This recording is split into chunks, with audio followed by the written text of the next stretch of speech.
dokter sudah vonis dia meninggal 1 minggu lagi, katanya dia nggak ngerti kenapa kok semua nangis, ya kan nggak boleh kita ngomong sama pasiennya, ya kan.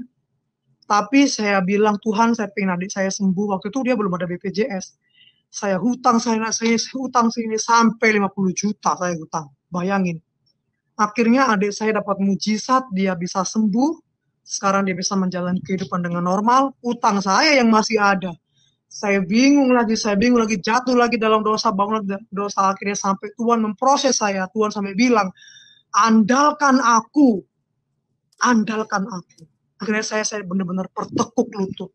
Ya Tuhan, kalau dulu saya survive, sekarang saya surrender. Kalau saya mati, biar saya mati, kalau saya dipenjara, biar saya dipenjara. Saya akhirnya mendapatkan mujizat di situ ketika saya mengandalkan Tuhan benar-benar. Ada orang transfer saya 40 juta, saya nggak kenal orangnya, gara-gara dia nonton YouTube channel saya, yang saya punya utang itu 40 juta, saya ditransfer 40 juta untuk melunasi utang saya. Itu uang apa? Saya nggak pernah, saya orang apa? Saya nggak pernah pegang uang sebanyak itu. Saya lunasi utang saya itu, kemudian saya kemudian Tuhan bilang, kamu layani aku. Ini tolong bantu klik tombol subscribe ya, dan nyalakan tanda loncengnya.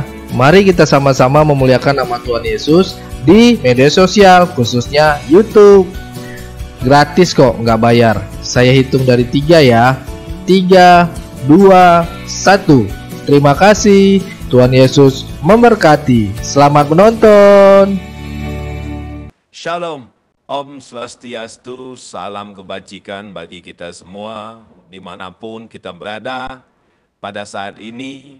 Kiranya kita semua tetap berada dalam keadaan sehat, dan apapun yang merupakan aktivitas kita sepanjang hari ini, kiranya Tuhan Yesus memberkati kita semua. Dan kembali berjumpa lagi di channel Gereja YouTube.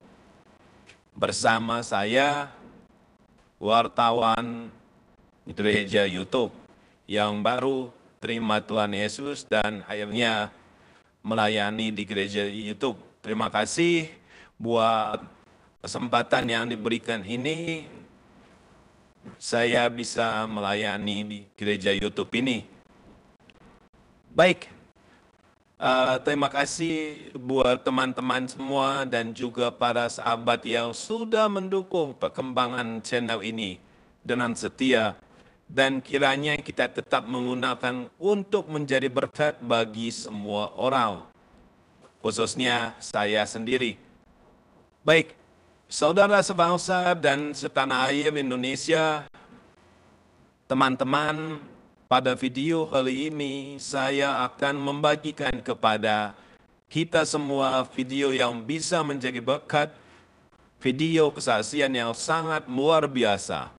Semoga dengan video ini kita dibenarkan, kita dimenangkan, dan bisa menjadi berkat dan berdampak bagi banyak orang di sekitar kita.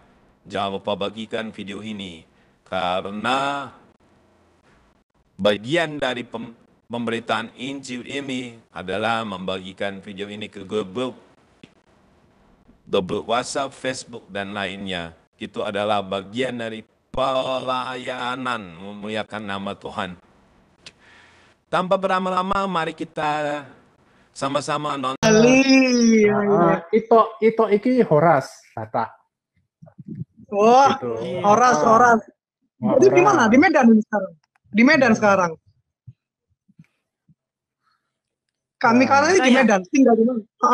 Ya, nantilah kita DM-an private aja kalau masalah lokasi. Oke. Dari mana ya. Jadi nanti De Inge harus siap dengan logat Batak. Bah, gimana kabar muda? Nah, begitu harusnya. Saya cuma bisa gitu lah Koko gitu ya. Kok gitu kali pun Koko. Saya baru kalau jadi orang Batak. Memang itu logat. Gak mungkin lah aku jadi logat Cina. Ada pun aja pun Koko ini. Begitu logat Batak bagus lo tuh. Logat Batak asik loh. Kita Indonesia luar biasa loh. Iya. Iya, baik suku. Nanti kalau aku bikin logat daerah bahasa asing, nanti dipikir aku, wih gimana nih, sok-sokan nih katanya, nggak bangga jadi orang Batak. Jadi kita harus bangga dong jadi orang Batak. Tapi kalau ini campurannya bagus tuh, campuran adukan semennya bagus antara papa dan mama. Jadi dia agak Indo-Indo gimana, keren. Mantap, belum tahu. Silakan Nevi, silakan toh. Oh ya. Makasih ya Oke. udah di upset lah, naik up ke atas. Baru ini ya live-nya. Iya, saya baru saya nggak ngerti ini. Ivi udah berapa lama sih ikut Tuhan Yesus? 12 tahun. 12 tahun. Ya mungkin sekalian aja kesaksian di sini ya. Gimana sih kok bisa percaya sama Tuhan Yesus? Oke, jadi ceritanya kok bisa percaya panjang Tuhan Yesus? Ya nggak apa-apa. Orang popo. Jadi kan kita kan hidup untuk bersaksi bagaimana Tuhan Yesus telah menyelamatkan hidupnya Ingvi, sehingga yang tadinya seorang Muslim ya, tapi sekarang sudah dijamah dan dipanggil untuk menjadi anak Tuhan Yesus. Mungkin Ingvi bisa berikan kesaksian lah supaya teman-teman pada dengar. Silakan Ingvi. Oke, jadi thank you. Ini live pertama aku dan kedatangan tamu-tamu yang spesial banget ini, Kak Mikana yang cantik dan Kokung Yin yang cihuy. Kesaksian aku. Jadi 12 tahun yang lalu ya. Tapi bagaimana cikal bakalnya itu memang awalnya dari kepahitan hidup. Jadi aku dari kecil itu aku dilahirin dari keluarga yang broken ya. Broken home ya, ekonominya juga broken karena belum di dalam Tuhan, perilakunya pun juga broken ya. Ya karena orang tua juga nikah muda, jadinya semuanya serba awut-awutan ya. Pokoknya nggak ada tujuan, nggak ada visi dan misi gitu. Jadi akhirnya broken semuanya. Adik aku 7, jadi aku anak pertama dari 8 saudara. Adik aku 7. Kurang 4 terus atau kurang 3 lagi, kesebelasan ya. Ya lanjut. Jangan dipotong-potong dulu kok, biar fokus kesaksiannya. Siap kok. Lanjut. Terus habis gitu perjalanan ekonomi semakin merosot ya karena adik banyak gitu. Adik banyak, papa kerjanya musisi. Tapi pada zaman itu musisi tidak seberapa banyak gitu yang job gitu, nggak seberapa banyak karena pada zaman waktu itu orang masih pada idealis dengan jenis-jenis musik. Akhirnya kalau ada job papaku main, kalau enggak ya udah nggak ada gitu. Nah, sedangkan kehidupan kan nggak bisa dibilang kalau nggak ada job udah kita nggak lapar, nggak mungkin kan. Akhirnya mama saya mengajari saya untuk bertahan hidup itu sudah dari kecil ya, sudah dari umur kelas 4 lah. Saya sekolah di sekolah SD Islam di kota Surabaya. TK juga TK Islam saya. Saya sekolah di SD Islam, jadi saya pakai kerudung ya. Kalau sekolah Islam pasti pakai kerudung. Di situ mama saya suruh saya untuk jualan gorengan. Terus setelah jualan gorengan di sekolah itu untuk bayar sekolah, untuk kehidupan, saya bukan dikasihani tapi saya malah dibully. Ya, saya dibully, yang orang miskin lah, yang orang apalah gitu. Saya mengalami bully itu dari saya SD dan itu rasanya nggak enak banget ya.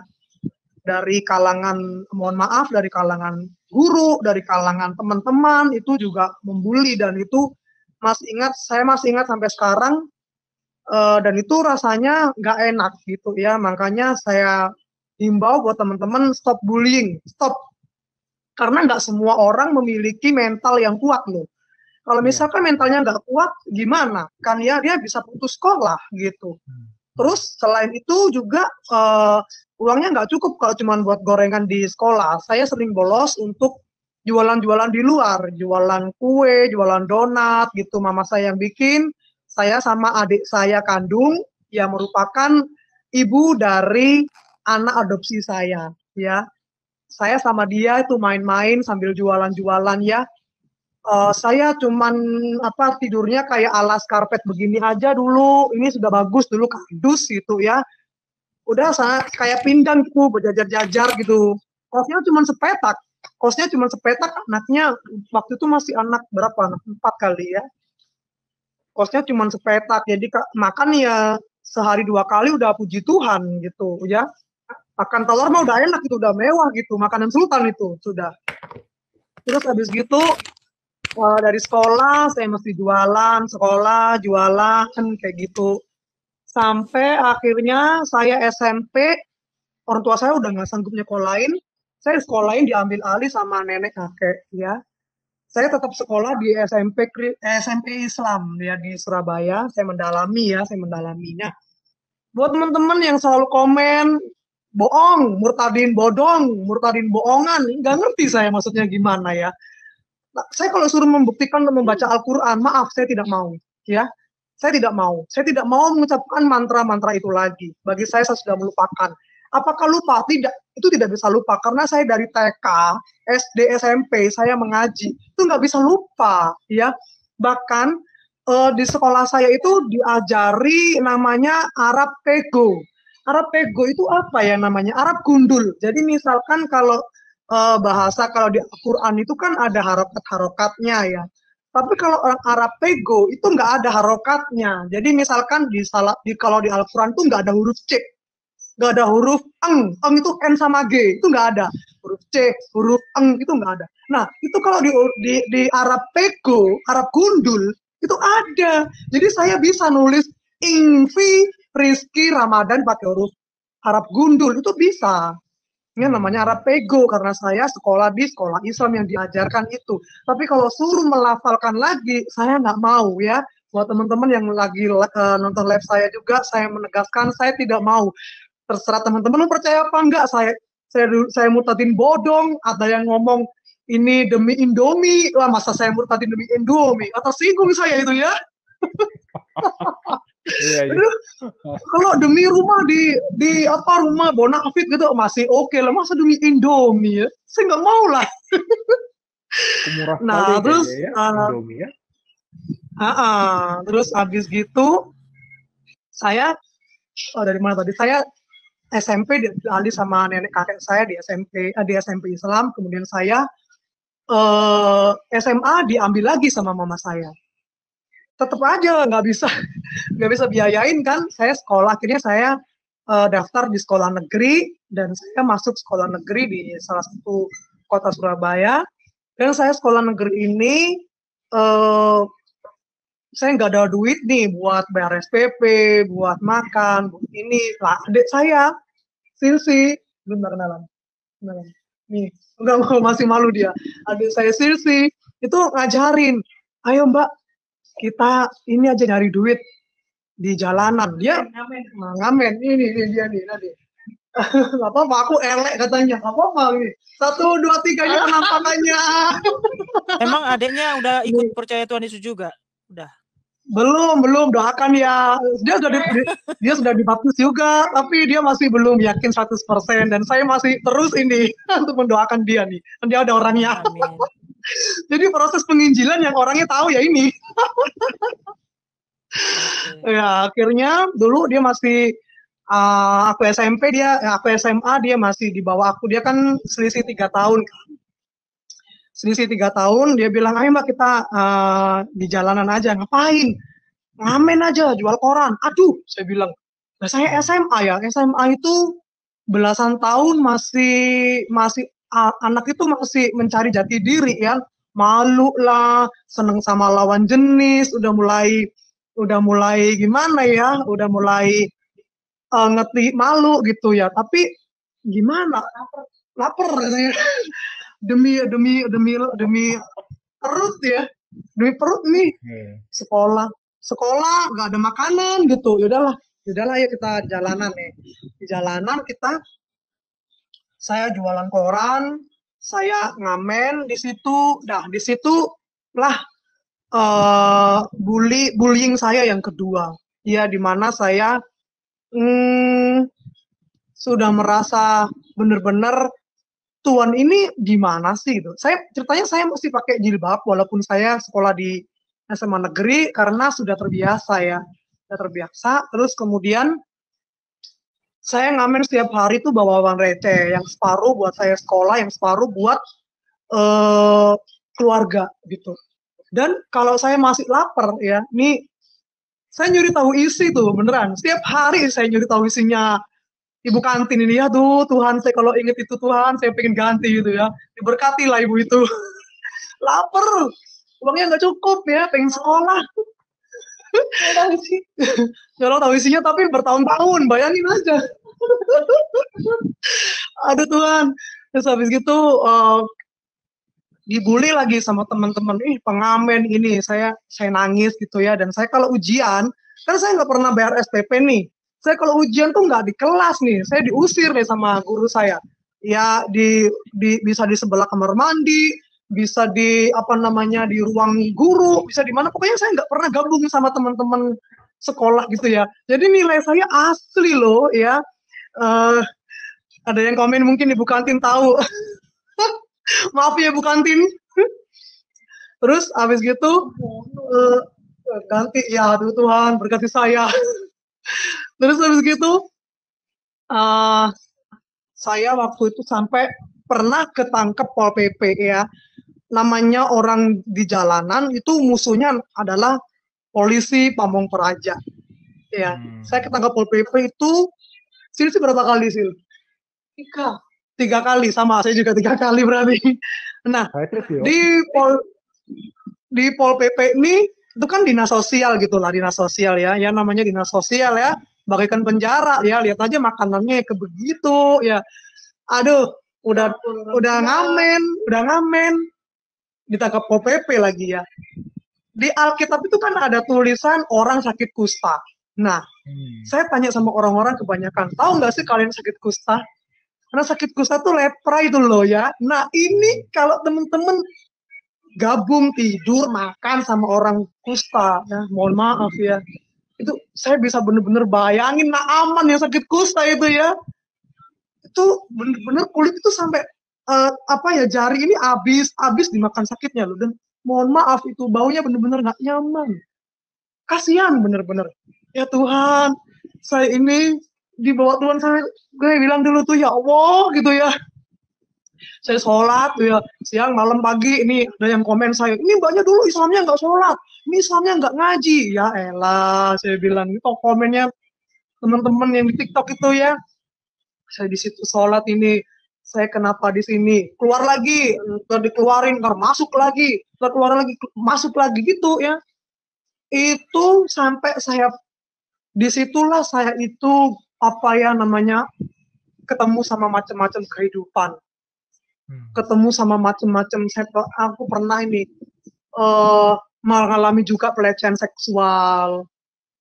Terus abis gitu ya makan makanan yang ya pokoknya di jalanan situlah, saya bener-bener digembleng itu sama Tuhan ya, sampai pada suatu hari hujan deras gitu ya. Jadi kalau panas kepanasan, kalau hujan ya kehujanan ya kan, hujan deras banget. Dan pada waktu itu nggak ada orang itu yang mau ngasih saya uang. Sampai malam saya kelaparan. Akhirnya saya hujan-hujan deras itu saya bilang gini, Tuhan, gitu, datang mau kamu sama aku.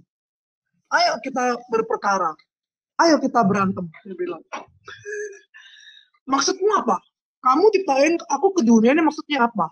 Udah dari kecil, aku begini, begitu. Udah dari remaja, aku mau ini, mau itu.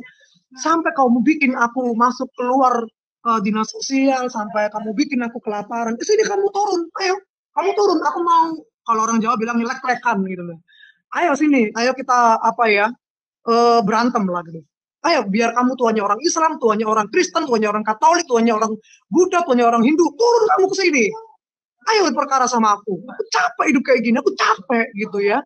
Belum lagi, aduh, dihina-hina orang, dihina tetangga, ya. Siapa juga yang pengen hidup susah gitu. Terus apa namanya, bawa jas hujan, nggak bisa, kita spontan, kita nggak bisa bawa jas hujan. Ada yang komen bawa jas hujan. Terus kemudian apa yang dilakukan oleh Tuhan, nggak ada apa-apa, ya nggak ada apa-apa. Tuhan belum waktunya untuk memanggil saya. Apakah nggak ada yang menginjil saya? Banyak, tapi saya nggak percaya. Saya orang fanatik. Ya, saya bilang, apa Yesus? Manusia disembah. Makanya saya kadang-kadang sekarang kalau di komen pedes-pedes, saya itu nggak marah loh. Karena saya dulu pedes banget kalau ngomongin orang Kristen. Kualat saya. Apa yang kamu tabur orang tua? Betul. Saya pedes. No, teman saya yang Kristen. Kamu ke gereja ya? Ketemu Om Yesus ya? Oh, yang gondrong itu, yang nggak bisa potong rambut, yang berewokan, yang nggak bisa bawa apa? Pakai baju, yang cuma pakai celana aja, yang bisa difoto. Yang nggak bisa nyelamatin diri sendiri. Aduh cupu, saya bilang. Tuh orang Kristennya itu cuma diem aja. Aduh Tuhan. So, habis gitu, apa namanya, bilang gini si teman saya itu. Ada yang bilang gini, nanti suatu hari kamu ditangkap Tuhan. Ada yang bilang begitu gitu. Saya ketawa, hahaha gitu ya. Kemudian yang di pengamen situ setiap hari Sabtu itu ada koko-koko, ada cece-cece, cantik-cantik, cakep-cakep tuh mereka pelayanan tuh di anak-anak jalanan. Mungkin mereka harus kemudian konsel kali ya mereka ya, terus mereka itu kayak bagi-bagi apa namanya buku, bagi-bagi nasi, ada yang bagi-bagi duit, mungkin. Dan aku salutnya ya, mereka tuh baunya wangi-wangi. Ketika mereka datang nih bawa mobil, tuh anak-anak jalanan pada meluk mereka. Aduh, kita semua baunya nggak enak loh. Beneran. Di mereka dipeluk itu mereka malah meluk ganti. Ya ampun, orang apa nggak geli gitu ya. Saya salut banget. Tapi saya cuma lihat dari jauh. Saya anti orang Kristen. Saya nggak mau sama orang Kristen. Saya nggak mau dikasih sama orang Kristen. Nanti saya ketularan Kristen. Saya gitu. Itu SMA saya, ya. Aduh, kalau gitu ada nih si Cece bilang, Ingvi sekolah di mana? Saya diem aja, ya saya jawab apa dan dia bilang, mau nggak kita bantu sekolahnya? Enggak, jaim banget, betul saya nggak bayar SPP 3 tahun loh. Jaim banget saya. Enggak mau saya. Beneran nggak mau, nggak apa-apa kok, nggak Kristen nggak apa-apa. Kita pengen bantu aja, nggak usah, saya nggak mau beneran. Saya lebih baik saya masuk ke Pol PP daripada saya dibantu orang Kristen mah, saya gitu. Udah gitu. Dalam hati saya kalau sekarang saya gini, ngapain saya nggak mau aja ya kalau ujung-ujungnya saya Kristen. aduh. Terus gitu ya. Akhirnya apa yang terjadi saat 2 minggu sebelum saya panas, saya ditangkap lagi sama Pol PP Terus 1 minggu saya ditangkap, nggak dikeluarin. Itu sampai saya ke jeruji besinya itu sampai saya giniin. Tek. Tolong keluarin saya mau panas, saya mau jadi apa kalau saya nggak lulus sekolah, saya nggak bisa kerja, tolong keluarin saya. Setiap hari saya bilang gitu, setiap menit pokoknya kayak apa ya kalau di Alkitab kayak kisah janda sama hakim gitu kali ya, orangnya berisik gitu kali. Akhirnya saya saya dikeluarin juga bersyarat. Artinya saya dikeluarin harus masuk lagi. Ya udah pokoknya bodo amat lah ya, saya iyain aja. Udah dari sekolahan saya kasih tuh surat keterangan bahwa saya ketangkep Pol PP, makanya saya nggak bisa masuk sekolah. Nah, akhirnya kok guru saya itu melunaskan SPP saya selama 3 tahun dan saya dibayarin Eptanasnya kayak gitu ya. Akhirnya saya bersyukur banget, terima kasih saya sudah bisa lulus SMA tanpa biaya kayak gitu. Nah, kemudian setelah lulus sekolah inilah awal saya hancur ya setelah lulus sekolah. Karena saya melihat background keluarga yang broken, saya pikir kawin itu enak, Saya pikir merit itu nggak ada masalah, bahagia selamanya kayak kisah Putri Salju gitu ya. Wow. Akhirnya saya free sex. Setelah free sex ya hamil kan saya, hamil kan. Nah, anak zaman dulu nggak kayak zaman sekarang. Anak zaman sekarang mungkin ngerti caranya nggak hamil. Zaman dulu nggak ngerti.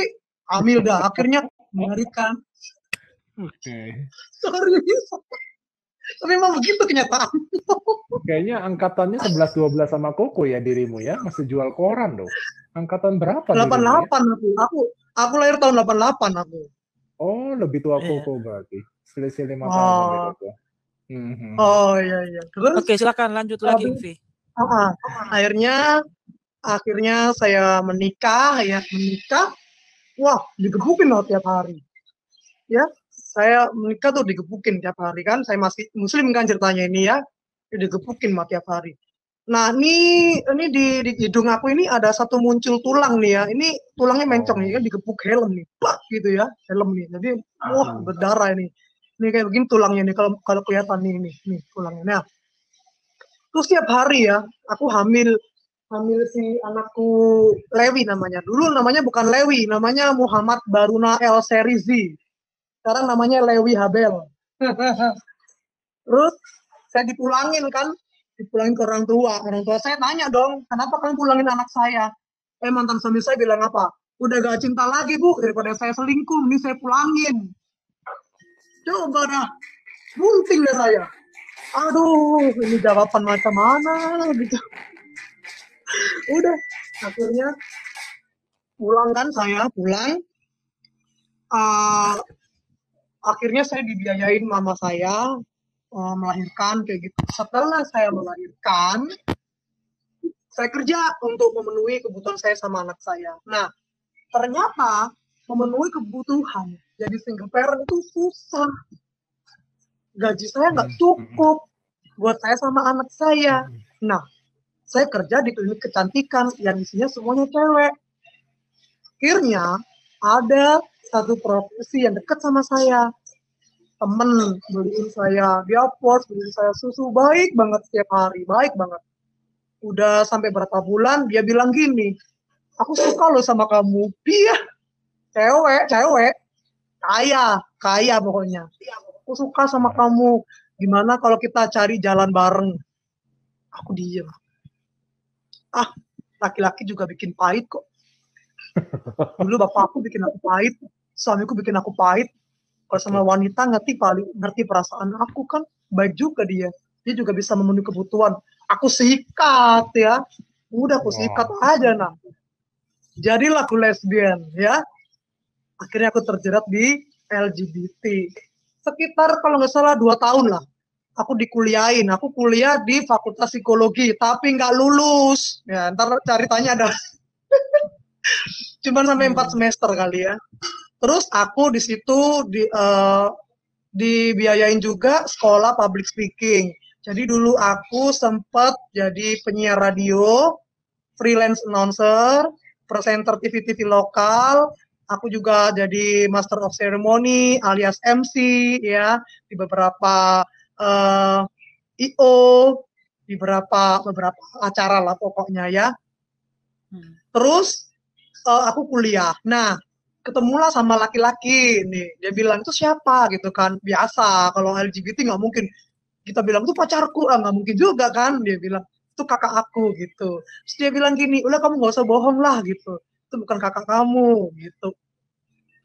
Kok tahu juga dia ya gitu. Akhirnya saya bilang, iyalah gimana lagi gitu. Terus dia bilang gini, pertanyaannya kurang ajar banget. Kamu ini cinta sama dia? Bingung saya jadinya kan ya. Akhirnya saya bilang ya nggak tahu lah ya yang penting ada duit dan nyaman, udah buat memenuhi kebutuhan anak ya kan. Jadi single parent nggak mudah gitu. Akhirnya dia bilang kamu harus lepas itu, kamu harus lepas. Aku percaya kamu sebenarnya bukan seperti itu gitu. Akhirnya saya mikir-mikir, saya lepas. Nah ketika lepas bahaya bro, gak kayak mutusin cewek sama cowok gitu. Kita putus ya, paling dia cuman maki-maki kita gitu ya. Oh kamu dasar cewek matre gini, mungkin gitu. Kalau cewek sama cewek, waduh, nyawa ini hampir melayang. Bener nekat dia. Saya mau disuntik mati, saya dicekik, saya ditabrak di jalan, saya dijambak, ini bener. Dilaporin polisi. Dilaporin polisi, apa laporannya? Ini pacar saya diambil sama laki-laki orang, sama laki-laki lain. Kan bingung polisinya. Hukumnya apa? Kan bingung. Aduh. Terus belum lagi kalau aku lagi MC gini, terus ada Aduh, kenapa nih? Keputus. Ngelek deh. Ngelek tok, sabar tok.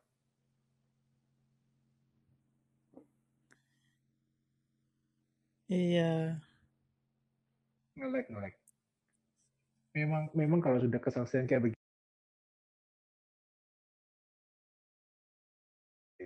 Mana? Iya.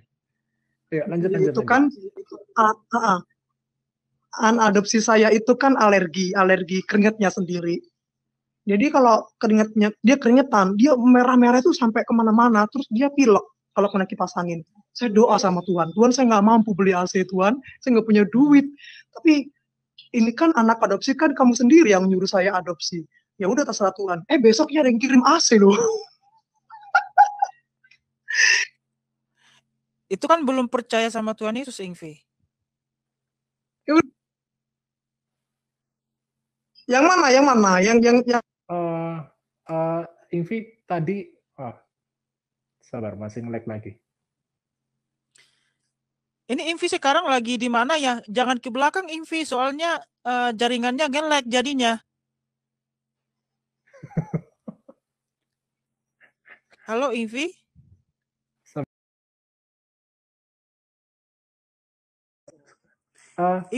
Ingvi ke belakang ya tadi? Halo. Ingvi ke belakang. Tadi Ingvi ke belakang. Soalnya jaringannya nge-lag.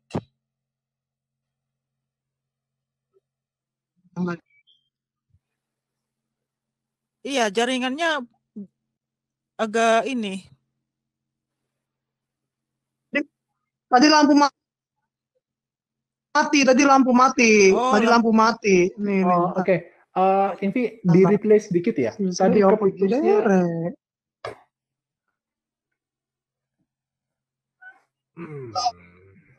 Halo. Iya. Oh iya. Udah nih. Ya. Udah nih. Udah hidup lampunya ya. Tadi Ingvi udah hidup. Mundur sedikit ya. Mundur sedikit tadi sampai ke LGBT yang sampai ditabrak sama pacarnya yang perempuan tadi. Ya, jangan yang adopsi dulu. Tadi keputus di sana. Oke. Iya, tadi sempat keputus. Jadi kedengaran. Oke. Nah, jadi setelah itu si cowok ini membantu aku untuk supaya aku lepas ya. Akhirnya si cowok ini anak Tuhan. Terus kemudian dia ini ternyata dia suka sama aku, kakak kelas aku dia, kakak kampus.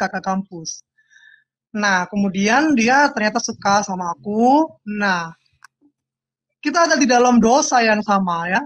Kita hidup bersama belum tanpa pernikahan. Dia anak Tuhan. Jadi di sisi lain dia menginjil saya, di sisi lain dia ajak saya berdosa. Iya. Terus kemudian saya masih belum kenal Tuhan tuh. Saya belum kenal Tuhan kan. Akhirnya nggak ada yang biayain saya kuliah, putuslah kuliah saya. Terus si cewek ini berhasil untuk mengeluarkan saya di beberapa radio yang saya kerja, memutuskan hubungan kerja kayak gitu ya. Dia mengancam kalau perusahaan ini tidak mengeluarkan saya, dia mengancam akan bikin rusuh gitu. Akhirnya saya mengalah lah untuk pergi gitu ya. Itu resiko. Akhirnya saya sudah bisa lepas. Terus saya kan hidup bersama nih sama si cowok ini, ya kan? Saya nggak usah sebut suku lah ya, nggak enak. Nggak usah. Nanti modelnya kayak koko lagi. Janganlah. Enggak. Ya udah, habis gitu beberapa saat itu saya itu kalau nggak salah habis nyanyi di beberapa di sebuah event, kok saya itu ngerasa sakit nih. Sakit di perut, tapi kok bukan asam lambung ya, bukan mah gitu. Apa ya ini ya gitu. Sakitnya itu di sebelah sini, di sini, itu tembus ke belakang gitu. Ini sakit apa ya gitu. Ah udah biarinlah nanti juga hilang sendiri. Saya minum obat nyeri gitu ya. Tapi nggak hilang-hilang. Sakitnya itu kayak ditusuk linggis gitu ya, linggis gitu loh yang sampai cerut gitu, sampai ke dalam gitu loh, sampai tembus gitu. Wah saya nggak kuat itu ya, saya bilang sama sama pacar saya itu saya nggak kuat. Dia juga nggak punya uang juga. Dan zaman dulu belum ada asuransi pemerintah alias BPJS, belum ada. Jadi umum ya umum itu. Sampai saya akhirnya tuh nggak bisa jalan, saya merangkak itu muntah kuning sampai saya nggak bisa jalan. Akhirnya saya dilarikan di UGD, di rumah sakit. Terus saya telepon teman saya SMA. Teman saya SMA itu dulu Muslim, nikah sama anak Tuhan, dia jadi Kristen. Nah, akhirnya dia bilang gini, kamu kena apa gitu? Katanya dokter, ternyata aku kena ginjal gitu. Waduh, saya bilang gini, apa ini gitu. Akhirnya dokter ini bilang saya kasih kamu obat sementara, tapi kayaknya mesti operasi nih, kamu kayaknya sudah parah gitu. Terus saya tanya-tanya operasinya itu sekitar 10 juta. Waktu si Lewi masih kecil 2 tahun, berarti 2 tahun yang lalu ya. 2 tahun yang lalu. Sekarang anak saya umur 14, berarti 12 tahun yang lalu. Nah, 12 tahun yang lalu kan bener saya terima Tuhan kan. Nah, 12 tahun yang lalu, sekarang aja saya nggak punya uang 10 juta ya 12 tahun. 12 tahun yang lalu lagi. Duit dari mana gitu. Ya udahlah mati ya udahlah gitu ya. Mau ngomong sama orang tua yang nggak mungkin ya, adik saya masih banyak 7. Ada nggak mungkin, saya aja masih istilahnya masih tulang punggung. Mana mungkin. Udahlah saya diem aja. Saya mati ya udahlah. Dikasih dokter obat, mohon maaf obatnya bukan dari mulut ya, tapi dari bagian lain gitu karena sudah sakit banget ya. Udah saya bawa pulang. Teman saya bilang gini, teman saya yang jadi anak Tuhan tadi, kamu mau sembuh nggak? Pertanyaanmu aneh gitu kan. Ya kalau mau sembuh nggak pakai uang, ke gereja gitu dia, simple banget dia bilang. Kalau nggak punya duit pengen sembuh, ke gereja gitu. Ke gereja orang Kristen iyalah gitu. Terus apain? Didoain sama pendeta, sembuh itu nanti gitu. Sama orang Kristen ya iyalah gitu. Orang Kristen yang nyembah manusia itu, yang manusia nggak bisa nyelamatin diri sendiri itu, yang disalibkan itu yang disalib bukan Yesus, yang disalib mah Yudas Iskariot. Itu Yudas yang disalib, bukan Tuhan Yesus. Itu diserupakan sama Isa. Isa sudah naik ke surga tanpa proses kematian. Ngapain kamu menyembah Yesus? Aduh, orang Kristen mah bodoh. Dia bilang gitu. Tapi kok saya inget sakit, tapi sakit banget. Kok sembuh beneran ya? Saya bilang gitu. Saya bilang gitu. Udahlah, gitulah. Udahlah, coba aja lah. Gitu. Udah, datang ke gereja. Hari Minggu, datang ke gereja. Saya masih pakai batik. Jemaatnya itu cuma 7-10 orang. Pendetanya itu Bu Ripka namanya ya. Saya berharap Bu Ripka ini mendengar saya kangen, saya pengen ketemu sama Bu Ripka. Ya, karena pada saat itu belum ada begini-begini, belum ada BA, ya, belum ada BBM, belum ada TikTok, belum ada media sosial. Bu Ripka namanya, terus ibadah. Saya di belakang. Mereka nyanyi. Saya bilang gini, aduh ya Allah, ya, kalau jangan sampai saya mati di gereja, kalau mati di gereja ini jadi apa? Saya bilang gitu. Mereka nyanyi,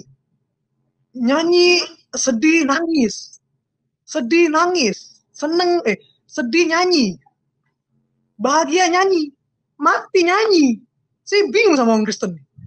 Apa hidupnya kok nyanyi mulu? Tapi saya diam aja. Ada yang nangis sambil nyanyi. Udah parah pokoknya aku dulu mah.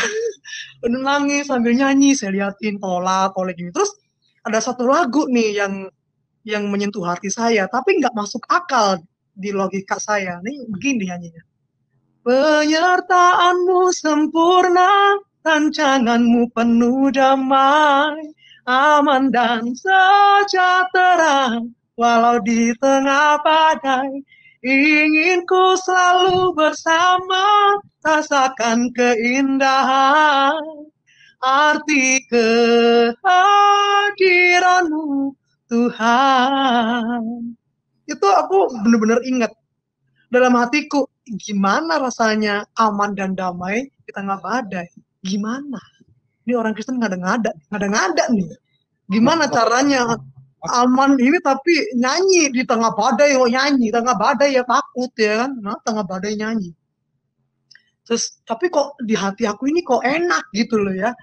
Akhirnya selesai lah akhirnya ibadah, terus teman aku cuman manggil pendetanya, tolong doain teman saya ini dong gitu. Udah. Terus kita berdiri ini berhadapan-hadapan.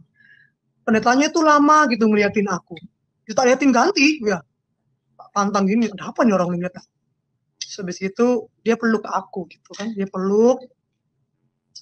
Dia bilang begini doanya ya, kurang lebih begini. Tuhan Yesus bukan manusia yang membawa manusia ke dalam hadiratmu, tapi Roh Kudus yang menuntun manusia untuk datang kepadamu.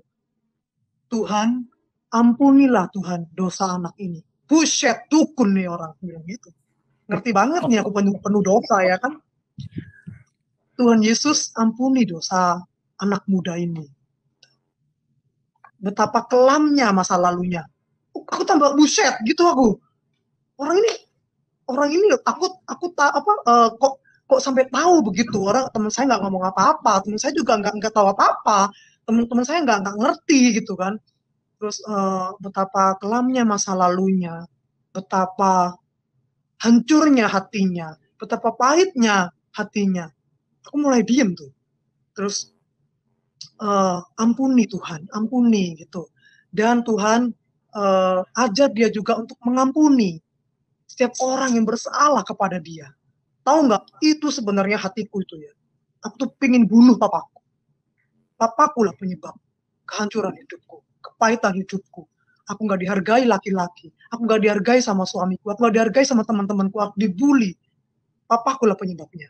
Aku pengen bunuh orang itu. Lah, ketika pendeta itu bilang, beri kemampuan anak ini untuk mengampuni orang yang bersalah sama dia, untuk mengampuni orang tuanya. Tahu nggak? Itu ada rasa kayak batu es gitu ya. Itu mencair gitu loh. Itu mencair gitu loh. Terus aku diam gitu. Terus oke, Tuhan, yang mana yang sakit dek gitu? Yang ini. Udah disentuh aja dengan tangannya. Dalam nama Yesus sembuh. Daya, percaya kamu sembuh. Udah gitu doang. Ya, iya, udah sembuh kamu, sembuh. Kan nggak asik tuh bilang gitu. Nggak pakai air kayak air diminum gitu, didoain diminum, airnya diminum. Oh nggak usah. Airnya disumprat-sumprat gitu. Oh nggak usah, udah dalam nama Yesus sembuh. Oleh kuasanya sembuh, di tangan kita ini berkuasa dalam nama Yesus sembuh. Udah kamu sembuh, kamu pulang, kamu sembuh ya. Kecewa aku bener, aku kecewa itu doang, kecewa. Udah pulang aku, udah pulang. Aku masih punya sisa obat kan, satu kan yang buat aku masukin itu supaya sakit. Terus aku tunggu sakitnya. Kok nggak sakit-sakit ya? Kok nggak sakit lagi ya? Sehari nggak sakit. 2 hari nggak sakit. 3 hari nggak sakit lah. Waduh, bahaya ini, saya bilang gitu. Terus di SMS sama pendetanya. Besok hari Pentakosta. Apa itu? Saya bilang. Ini pencurahan Roh Kudus. Roh Kudus dalam hatiku kan ya. Gak mau lah gitu. Tapi gak enak lah, dia sudah nyembuhin aku udah gak sakit, sungkan lah aku kalau gak datang. Sama pendeta itu sudah sembuhin aku. Udah aku datang aja lah gitu. Jadi teman-teman juga yang nonton VT aku, jadi sebenarnya bukan sembuh langsung percaya Yesus. Oh bukan ya. Saya nggak gitu, karena saya di dalam dogma saya itu sudah tertancap gitu ya. Kamu sembuh karena kamu percaya, kamu sembuh karena sugesti. Saya pikir saya sembuh karena saya percaya sembuh gitu loh. Karena kekuatan percaya, kekuatan otak gitu loh. Tapi saya nggak percaya sama Yesusnya gitu. Cuman ya udahlah, saya sungkan aja lah sama dia lah ya, dia baik. Datang lagian saya kan, iya sama pacar saya yang tidur sama saya bareng-bareng itu. Aduh Tuhan, Tuhan. Aduh, habis gitu kita datang ke gereja ya, kita datang ke gereja. Ke belakang lagi, di belakang lagi nih. Udah. Jadi kemudian mereka ini bahasanya, mereka ini ngomong apa sih gitu ya. Karena saya nggak ngerti kan, ada bahasa-bahasa lain, bahasa lidah. Saya nggak ngerti kan.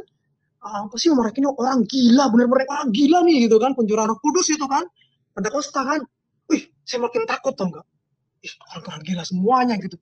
Terus udah kejebak di situ, udah nggak bisa pergi. Udah diem aja. Sampai akhirnya altar call. Bayangin aja, jemaatnya 10, altar call. Ya, yang dipanggil aku. Ya kan, ada sudah sini gitu, maaf. Gerejanya cuman sewa, kecil lagi. Jadi altarnya tuh nggak ada panggungnya, cuman ya di depan gitu aja lah. Ada mimbarnya gitu doang. Terus di situ pendetanya itu berdoa. Nah, pendetanya itu berhadapan dengan aku, terus ada orang satu lagi di sebelah sini, ada orang satu lagi di sebelah sini. Mereka tumpang gini. Dalam hati aku mau diapain ya ini ya gitu. Nah, habis gitu dia berdoa gini. Tuhan gitu, Tuhan Yesus, nggak ada yang kebetulan di dunia ini gitu. Bukan manusia yang memilih Engkau sebagai Tuhan, tapi Engkau yang memilih manusia untuk mengenal Engkau, untuk percaya kepada Engkau. Tuhan Yesus, jika Engkau memang memilih Ingvi untuk percaya kepadamu, melayani Engkau, dan Kau pakai Ingvi untuk menjadi alatmu, jamahlah dia sendiri, tampakkanlah dirimu kepadanya di dalam nama Yesus. Haleluya. Nah, ketika dia bilang amin ini ya kan, dia bilang haleluya, amin. Nah, ketika amin itu ada roh, itu ada suatu roh itu ya. Aku terasa banget itu. Roh itu masuk ke dalam hidung seperti hembusan. Gitu loh. Gitu. Wih, apa ini gitu kan? Jadi pertamanya kan aku kan lolak ya, bahasa Jawanya lolak apa ya? Gini loh. Nopang begini, saya nggak ngerti apa sih orangnya mau ngapain. Ketika ada roh itu masuk ke hidung dulu, gitu. Bus, itu rasanya tuh warm, hangat. Itu masuk ke hidung, aku rasakan ke bawah, ke leher, ke dada. Nah, seperti orang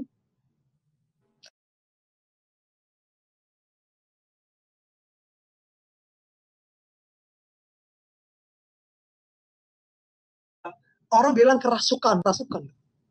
Tapi dia nggak sadar loh gimana dia caranya kerasukan. Dia nggak inget loh. Dia gimana caranya kerasukan itu dia nggak ngerti loh. Ya sih dia nggak ngerti ya. Nggak ngerti. Tuh, ini ada orangnya. Ngerti nggak kamu caranya kerasukan? Ngerti nggak? Nggak ingat. Nggak ngerti. Dia nggak bisa menceritakan, menyaksikan saya kerasukan. Saya itu kerasukan, tiba-tiba ada roh gini masukin. Nggak ngerti. Orang kerasukan itu dia nggak sadar. Tapi saya sadar dengan sangat. Saya melek. Ini roh. Saya tahu itu roh. Itu roh itu hangat, damai rasanya. Itu masuk mengalir tubuh saya, darah demi darah. Itu seperti orang diperbaharui gitu loh. Saya nggak ngerti cara, harus mengalami sendiri ya, bingung. Tapi saya menggambarkannya itu terasa damai dan sukacita dan tenang ya. Terharu, tenang. Seperti ada sesuatu yang baru yang tidak pernah dirasakan selama ini. Belum pernah. Enggak ngerti. Itu sampai ke darah loh. Sampai ke darah, sampai ke tulang sumsum loh itu. Itu kerasa itu mengalir ke bawah, ke perut, ke paha, ke kaki. Ini kok saya tiba-tiba ke semua badan lah ya. Iya. Dia mengalir ke semua badan ya, Jam. Benar, itu ke seluruh tubuh itu. Detail.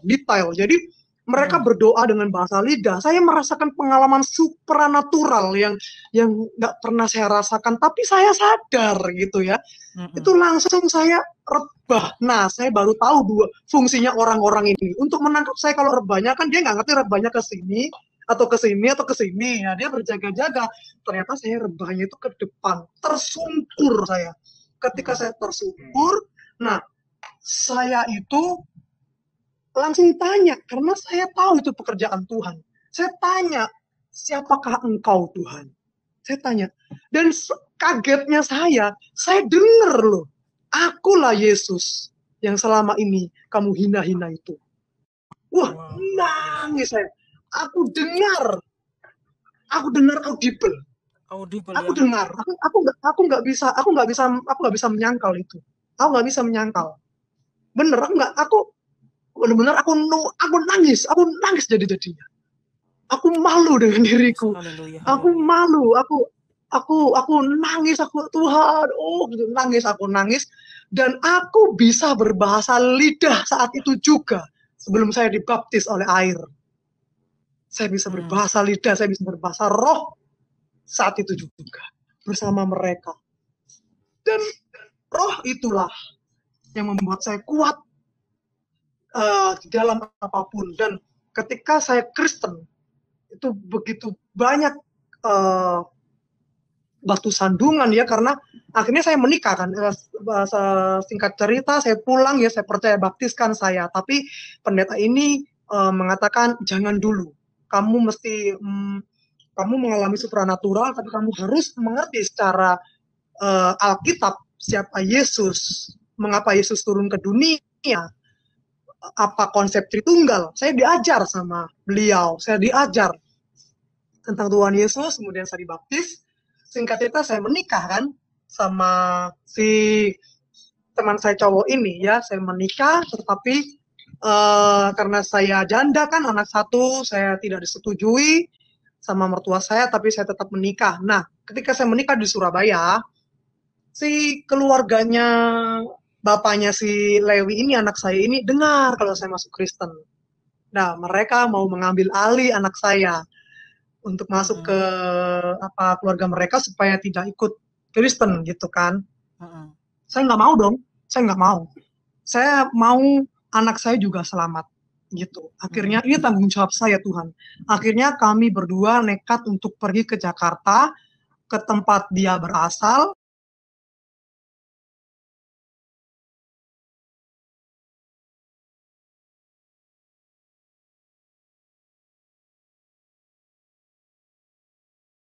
Tempat hamba Tuhan. Dan mereka tidak ada satupun yang datang ke pernikahan saya di Surabaya. Dan ketika saya di sana pun saya diusir. Ya, saya diperlakukan tidak baik. Bahkan singkat cerita juga, ketika saya hamil anak saya yang kedua, suami saya ini melakukan kekerasan kepada anak saya, Lewi, menurut secara psikis dan juga fisik. Saya harus cerita detail karena ada adik saya di sini sebagai saksinya. Jadi saya tetap apa adanya, saya cerita tetap apa adanya. Kesaksian saya adalah kesaksian saya bukan orang yang taat langsung taat, saya bukan orang yang baik langsung baik, tidak. Tuhan memproses saya begitu rupa. Ya. Terus kemudian singkat cerita saya semakin pahit ya, tetapi saya tidak pahit, saya tidak tawar hati. Karena saya tidak ada yang membimbing loh. Saya baru Kristen langsung ke Jakarta, saya nggak ada yang bimbing. Keluarganya suami saya sama-sama memperlakukan saya dan anak saya dengan tidak menyenangkan ya, fisik dan psikis ya, bahkan sampai mau dilapor polisi juga gitu. Karena ya kalau mukul anak saya sampai lebah, saya berdarah-darah gitu ya, rokok juga dinyonyok-nyonyok, pokoknya nggak layak banget lah, maksudnya apa ya, kayak ini kok jadi batu sandungan gitu ya. Tetapi itu tadi, roh itulah yang membuat saya kuat. Ya, roh itulah yang membuat saya itu tidak peduli kamu mau menjadi batu sandungan apapun bagi hidup saya, tapi roh itu tidak bisa hilang dari hidup saya. Sampai sekarang roh itu ada di dalam diri saya.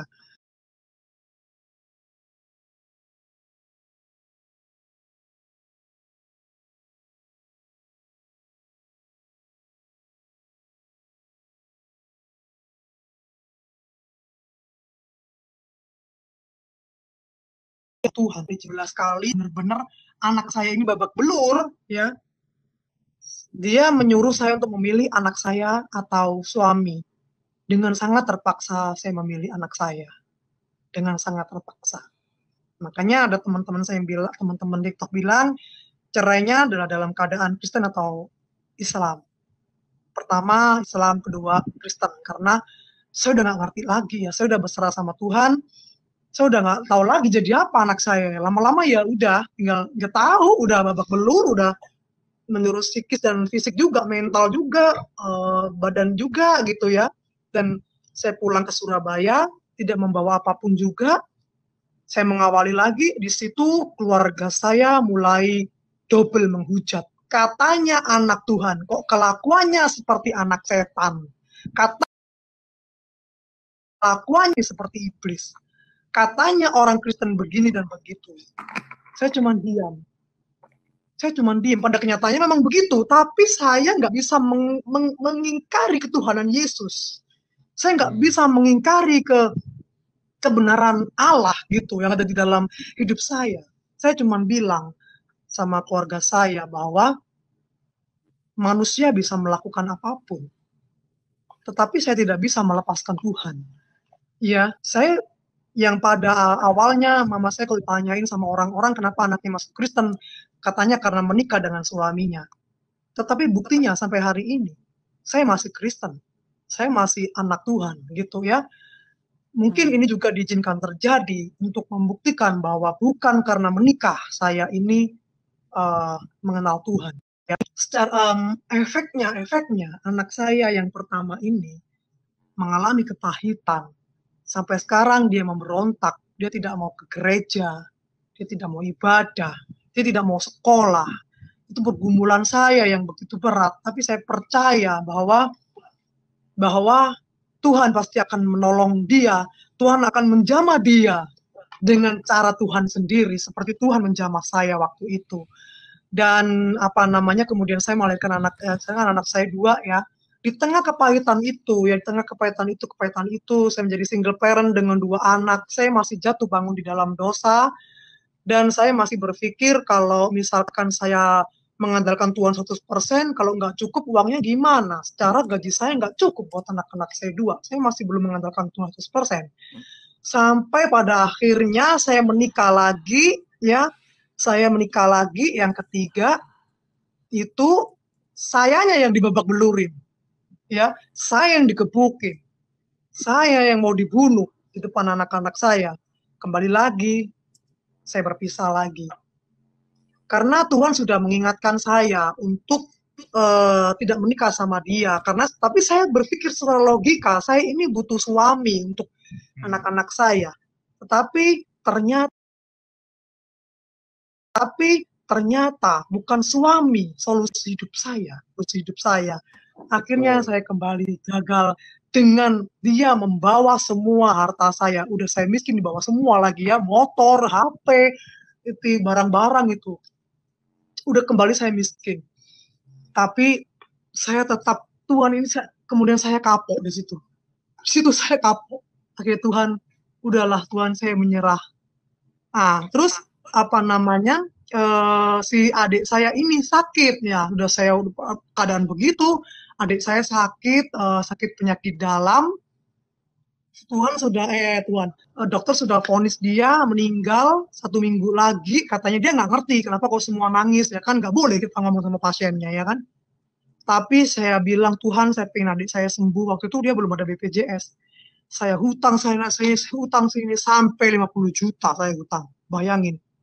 Akhirnya adik saya dapat mujizat, dia bisa sembuh. Sekarang dia bisa menjalani kehidupan dengan normal. Utang saya yang masih ada. Saya bingung lagi, jatuh lagi dalam dosa, bangun dosa. Akhirnya sampai Tuhan memproses saya. Tuhan sampai bilang, andalkan aku. Akhirnya saya benar-benar bertekuk lutut. Ya Tuhan, kalau dulu saya survive, sekarang saya surrender. Kalau saya mati, biar saya mati. Kalau saya dipenjara, biar saya dipenjara. Saya akhirnya mendapatkan mujizat di situ. Ketika saya mengandalkan Tuhan, benar-benar, ada orang transfer saya 40 juta, saya nggak kenal orangnya, gara-gara dia nonton YouTube channel saya, yang saya punya utang itu, 40 juta, saya ditransfer 40 juta untuk melunasi utang saya. Itu uang apa? Saya orang apa? Saya nggak pernah pegang uang sebanyak itu. Saya lunasi utang saya itu, kemudian saya kemudian Tuhan bilang, kamu layani aku. Saya bilang gini, Tuhan, saya mau kerja sampingan apa ya Tuhan ya, supaya saya bisa memenuhi kebutuhan anak-anak saya. Tuhan bilang, kerja sama aku. Aku nggak ngeh, apa yang maksudnya kerja sama Tuhan? Kerja sama aku, pulang kerja, kamu kerja sama aku. Gimana caranya? Tuhan kasih hikmat. Tiba-tiba saya TikTok, tiba-tiba saya YouTube, untuk saya kesaksian kayak gitu. Kemudian saya di situ akhirnya banyak pelayanan, banyak Tuhan. Terus saya melayani orang-orang jalanan seperti saya, orang-orang berdosa, orang-orang dalam penjara, orang-orang yang masih dalam narkoba, free sex, LGBT, semua Tuhan suruh saya layani. Karena Tuhan kok angel-angel mentau, berat banget tau pelayanan saya. Tuhan bilang, ya karena kamu dulu juga begitu, maka kamu dipakai di situ, kayak gitu. Akhirnya saya mau taat dan puji nama Tuhan ketika Tuhan sudah proses saya benar-benar mengandalkan Tuhan. Saya kalau udah bener-bener nggak ada ini, aduh Tuhan gimana, misalkan ya tuh bayar sekolah anak saya, bayar listrik, bayar gini. Andalan saya cuma duduk di pojok kamar, main gitar, gak tau falas, gak tau enggak, ya yang penting nyanyi. Tahu nggak, Tuhan itu benar-benar ajaib.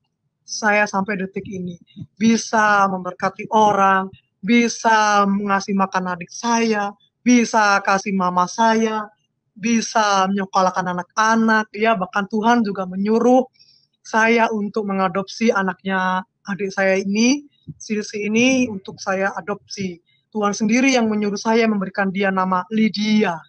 Dan Tuhan sendiri yang memenuhi segala kebutuhannya, apapun itu.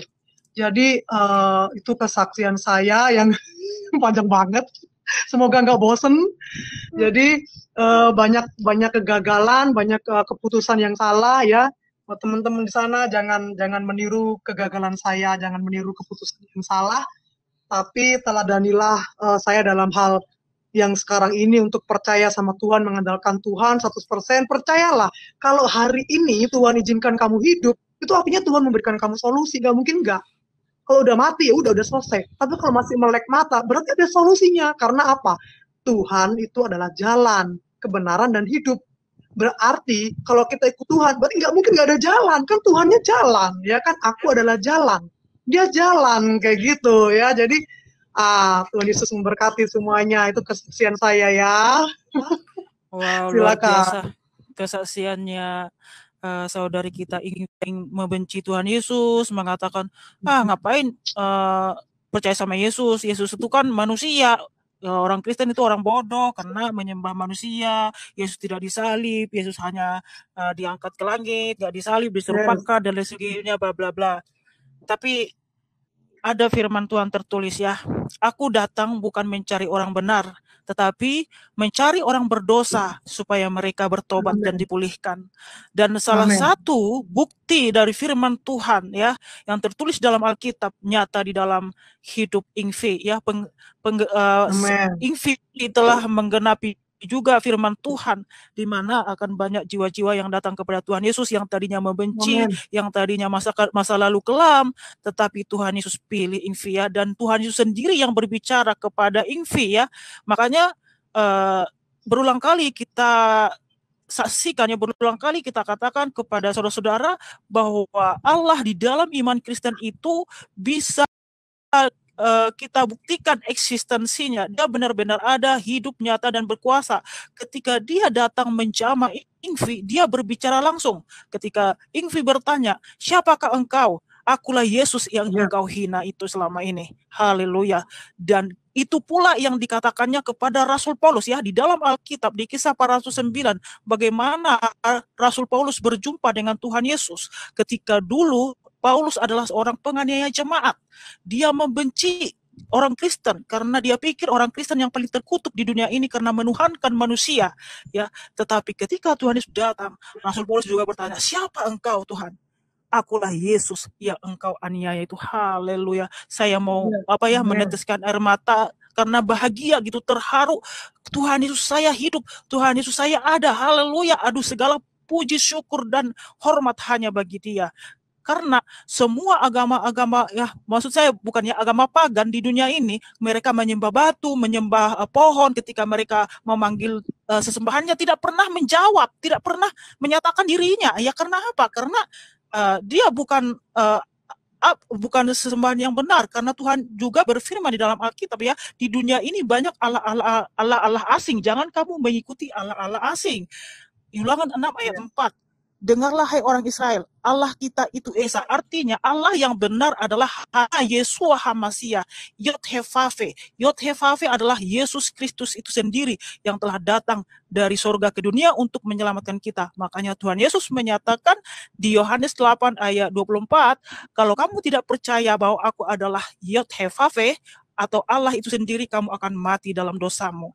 Itulah bukti bahwa Yesus Kristus berkuasa, dan salah satu bukti kuasanya, bukti cintanya, dia jamah Ingvi. Ya, haleluya Ingvi. Tetap semangat, tetap setia mengikut Tuhan Yesus, ya. Jangan pernah mundur, karena tadi ya kesaksiannya dari perilaku Kristen itu juga tidak mencerminkan dia pengikut Tuhan Yesus. Karena apa? Karena memang dia tidak betul-betul mengenal siapa Tuhan Yesus, dan juga tidak memahami apa itu Alkitab, sehingga dia menjadi batu sandungan dan sering menyakiti. Nah, dari kesaksian ini juga supaya kita bertobat ya sebagai orang Kristen, jangan lagi menjadi batu sandungan. Kita harus saling mengasihi, saling menguatkan, dan kemudian juga kita harus jadi berkat bagi orang lain. Nah, terbukti ya Ingvi ini percaya kepada Tuhan Yesus bukan karena menikah, bukan karena manusia, tetapi karena Tuhan itu sendiri. Lihat, perlakuan orang Kristen kepada dia justru ya menyakiti hatinya. Tapi lihat, dia tetap tidak bisa menyangkali Tuhan Yesus, karena Tuhan Yesus sendiri yang berbicara kepadanya. Memang betul Ingvi, kalau kita lihat manusia, kita akan kecewa. Serius. Biarpun orang Kristen itu sendiri. Makanya saya juga ya, orang Kristen atau mungkin orang-orang terdekat kita akan menyakiti hati kita. Tapi prinsip saya ini ya sama dengan dirimu. Sekalipun orang Kristen itu sendiri mengecewakan hati saya dan juga sangat menyakiti hati saya, bahkan semua orang Kristen meninggalkan Tuhan Yesus, saya tetap cinta kepada Tuhan Yesusku yang sungguh luar biasa dan hidup berkuasa itu. Kiranya Ingvi juga seperti itu ya. Jangan pernah lihat manusia Ingvi. Jangan pernah. Pandanglah Tuhan Yesus yang pernah datang kepadamu.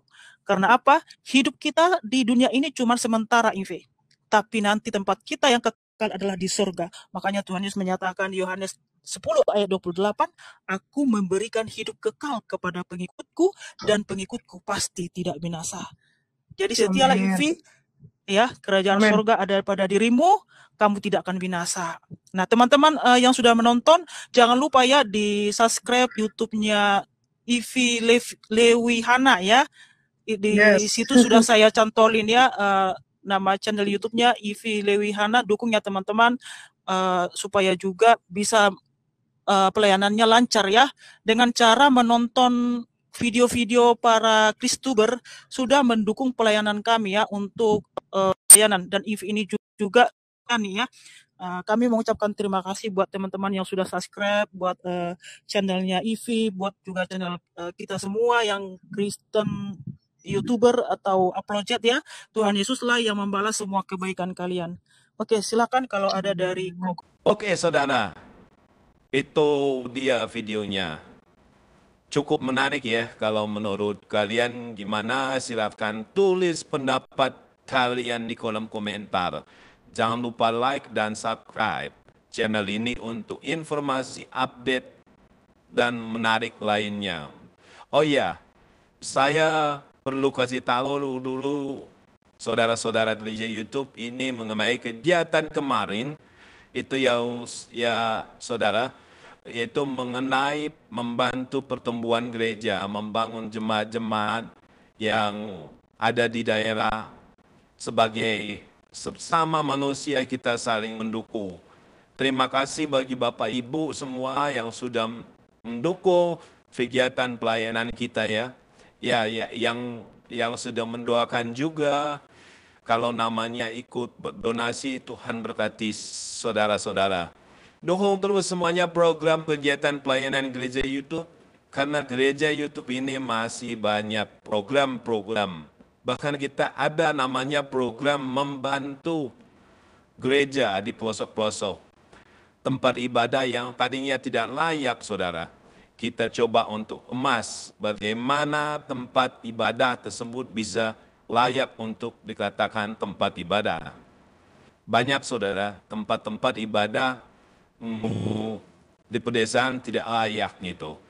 Bahkan bisa dibilang tidak pantas disebut tempat ibadah gitu ya. Membahayakan jemaat.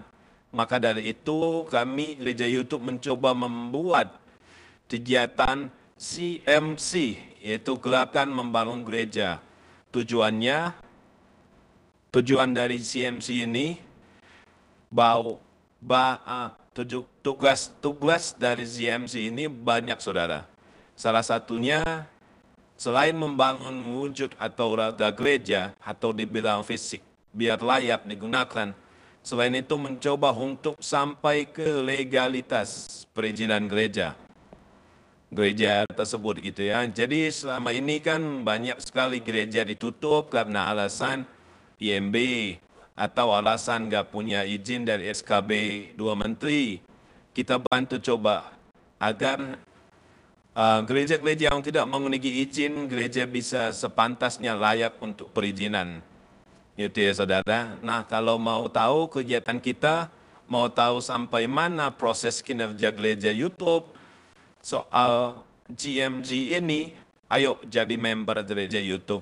Karena kalau saudara jadi member di gereja YouTube, saudara bisa melihat video kegiatan kami di pedesaan, di tempat terpencil. Kenapa harus dibuat member? Karena kita khawatir juga disalah artikan, bisalah gunakan oleh orang yang tidak bertanggung jawab. Tim gereja YouTube juga mau untuk pelayanan ini dianggap spesial dan tidak mau diumbar-umbarkan. Itu kesepakatan kita bersama tim, biar pelayanan ini juga murni untuk memuliakan nama Tuhan. Gimana caranya bergabung dan menjadi member? Coba, bagaimana mencobanya? Saudara bisa klik tombol bertulisan terima kasih. Di situ saudara bisa klik nominal dan klik kirim melalui via apa. Yuk jadilah member. Kalau sudah jadi member, saudara berarti sangat mendukung dan ambil bagian dalam semua pelayanan di gereja YouTube.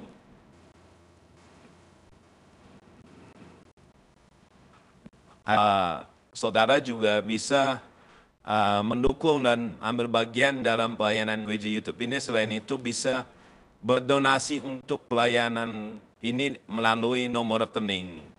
Nomor rekening yayasan kami bisa ada di kolom deskripsi setiap video-video yang ada. Karena gereja YouTube juga tentu butuh dukungan dana Bapak Ibu.